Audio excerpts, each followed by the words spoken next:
Hello, you're listening to Hugo Talks. Now, if you're a regular to the website, you'll know that on many times over the last couple of months, maybe longer, I've been saying to stock up on tinned food because it was clear that something was coming down the pipeline way back then.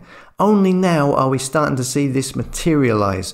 The reason I said this back then wasn't because I was clairvoyant, it's just because from various sources, from farmers, from food production companies, you could see that something was being deliberately halted, a bit like Extinction Rebellion, who now pretend to be Insulate Britain, a bit like them deliberately blocking the roads and causing delays. And now we see today in the news, schools told to stock up on tinned food amid fears of shortages.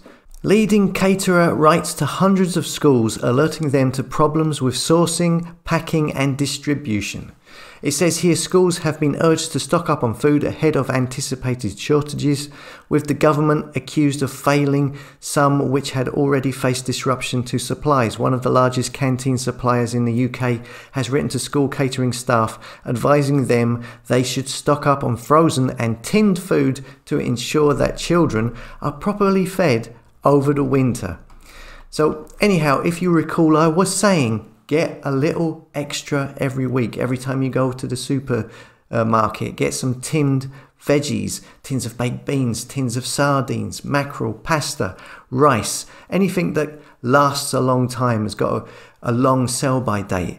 And if you have done that, you should have a good backup of food by now, because, you know, this is obviously been in the planning. Someone said to me the other day, you see, Hugo, you were wrong. You said all the news stories are not real. This one is actually happening. No, I'm not saying that these stories are not going to happen. What I'm saying is that they are not happening naturally, that they are being artificially manufactured.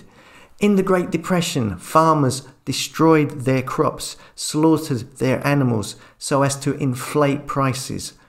Chaos is being manufactured, and the more preventative measures you put in place, the better, and the more you will feel in control, which is good for your peace of mind. Because at the moment, all I'm seeing in the last few days in the news is that they are stating that the cases are going up again.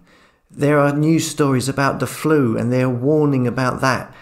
And you can see clearly they're going to lock down again. Of course, the UK government, they put out a plan B the other day for winter, which includes bringing in the passports for pubs and everything. So, in my opinion, it's very clear they are going to lock down at some point this winter.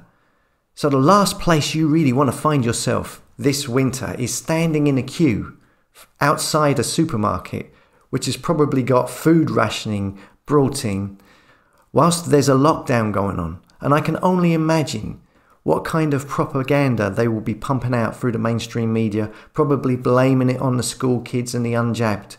So anyway, look, remember, failing to prepare is preparing to fail. As always, thanks for listening. Come and subscribe to the tribe at hugotalks.com, a place for like-minded souls who are ahead of the curve.